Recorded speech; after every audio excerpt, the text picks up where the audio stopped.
మీకు ఒక video first పెట్టాను కదా, దానికి సంబంధించింది ఇది. ఈ ప్లేస్ లోకి రావడానికి రోడ్డు కూడా చాలా బాగుందండి, కానీ ఎందుకో దీన్ని శిథిలావస్థలో పెట్టేశారు. ఇక్కడ కానీ జనాలు వస్తూ పోతూ ఉంటే ఏదైనా వ్యాపారాలు చేసుకోవడానికి కానీ ఇంకేదైనా సంథింగ్ బాగుంటుందని నా కోరిక అండి. ఇది మంచి ప్లేస్ అండి, ఇది ఎక్కడో కాదు, కరేడు చూపిస్తాను. సముద్రం కూడా ఒలవపాడు మండలంలో ఉందండి. ఇది చూడండి, చాలా మంచి ప్లేస్ అండి. రోడ్డు కూడా స్ట్రైట్ గా బీచ్ లోకి వెళ్ళిపోతుంది. ఇక్కడ ఎంజాయ్మెంట్ చేయడానికి గానీ, ఏదైనా వీడియో షూటింగ్ గానీ, ఏదైనా మూవీస్ చేసుకోవడానికి కానీ చాలా చాలా బాగుంటుందండి.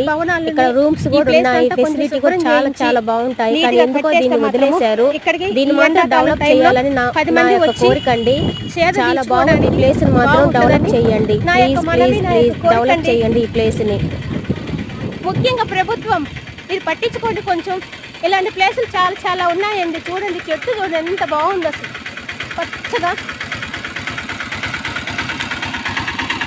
Okay, bye friends. Hello friends, ఇక్కడికి ఎందుకో జనాలు రారు అని చెప్పుకుంటున్నారండి. మరి కారణం ఏంటో కూడా నాకు ఇప్పుడే ఇక్కడికి వచ్చిన తర్వాత ఒక మాట తెలిసిందండి. ఈ బీచ్లోకి ఎవరు రారు అని చెప్పారు. అక్కడ ఇద్దరు ముగ్గురు ఉన్నారండి పిల్లకాయలు. ఎందుకు అని అడగగా, ఇక్కడ ఊబి ఎక్కువగా ఉంటుంది, కాలు పెడితే గుంటలాగా వచ్చేస్తుందండి, అందుకని ఇక్కడికి రావడం తక్కువ అన్నారు. కానీ అది నిజమా వట్టిదో అని నేను కూడా ఒకసారి ట్రై చేశాను, కాలు పెట్టాను, కొంచెం గుంట పడింది.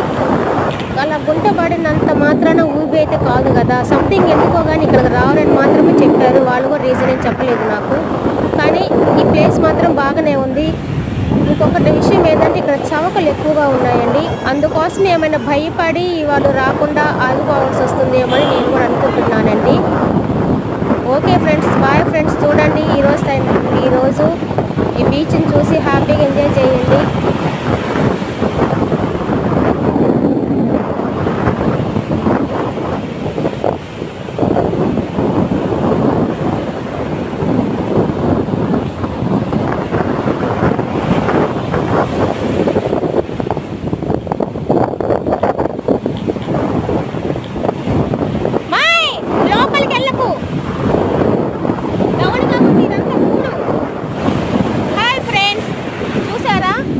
ఎందుకు లోపల ఇక్కడికి రారు అంటే, ఇక్కడ కూడండి, కాలు చూడండి వెళ్ళిపోతుంది,